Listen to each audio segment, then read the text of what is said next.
ভাটাতে school ছাত্রীর দেহ উদ্ধার। পরিত্যক্ত ইট ভাটাতে নবম শ্রেণীর ছাত্রীর দেহ, রক্তাক্ত মৃতদেহ পড়ে থাকতে দেখেন স্থানীয়রা।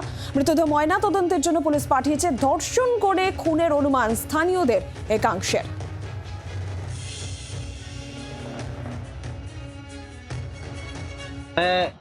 চারটার দিকে শুনলাম যে একটা বাচ্চা মেয়েকে, নাবালিকা, মানে ইট দিয়ে মেরে মাথা টাথা ফাটিয়ে দিয়েছে।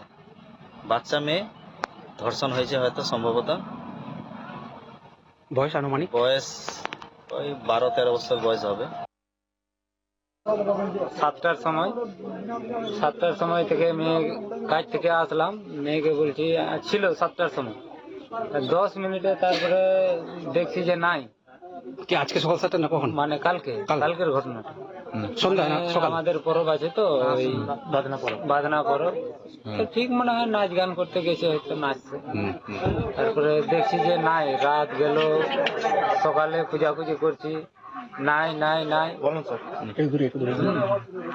তারপরে এই বিকালবেলা 3টা-4টার দিকে খবরটা পাচ্ছি। কি খবর পেলেন?